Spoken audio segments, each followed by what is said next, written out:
नमस्कार, आप देख रहे हैं लाइव बिहार। मैं हूं आपके साथ राजमोहन तिवारी। बिहार विधानसभा चुनाव 2020 के नामांकन के दौर में दूसरे तीसरे चरण का नामांकन चल रहा है और इसमें आपको बिहार की राजनीति के बड़े बड़े धुरंधर नामांकन पर्चा भरते दिखाई दे रहे होंगे।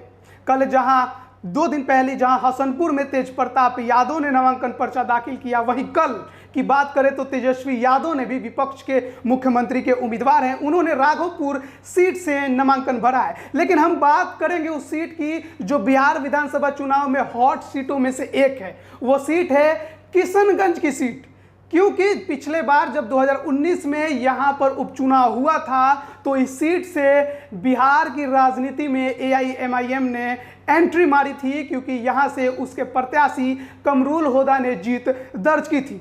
यहाँ से खबर यह है कि बीजेपी ने स्वीटी सिंह को टिकट दे दिया है और उन्होंने बीजेपी के टिकट पर यहाँ से नामांकन पर्चा भी भर दिया है।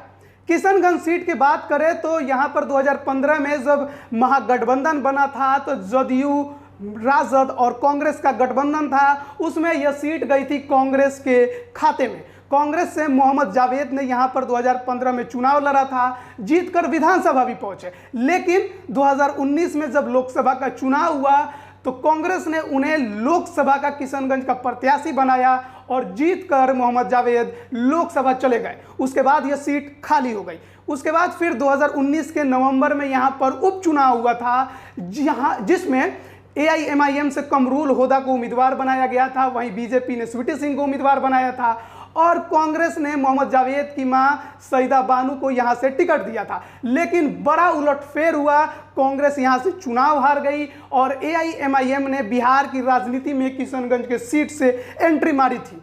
अगर बात करें स्वीटी सिंह की तो वो लगातार 3 बार से यहां पर जीतने का प्रयास कर रही हैं, उम्मीदवारी बीजेपी की तरफ से दे रही हैं। 2010 में भी उन्होंने उम्मीदवारी दी थी और उस समय NDA के भौकाल लहर में जब जदयू और बीजेपी साथ थे तो उस समय गजब का भौकाल लहर था।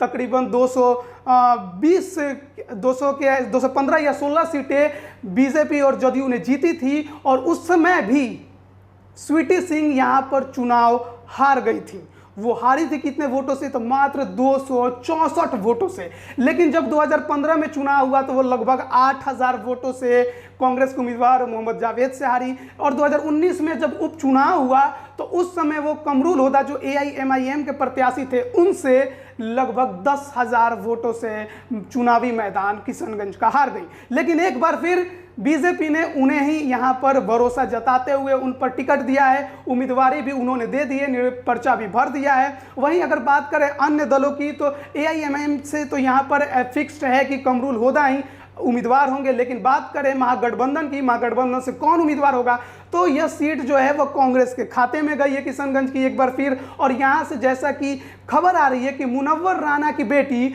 फौजिया राणा को यहाँ से कांग्रेस अपना उम्मीदवार बना सकती है। हालांकि घोषणा अभी कांग्रेस ने की नहीं है, लेकिन देखना है। जो लगातार ये खबरें चल रही हैं, जो मीडिया में आ रही हैं, उसके अनुसार यहाँ पर मुनव्वर राणा की बेटी फौजिया राणा कांग्रेस की तरफ से उम्मीदवार होंगी। यानी मुकाबला यहाँ पर किशनगंज सीट पर आपको त्रिकोणीय होता नजर आएगा।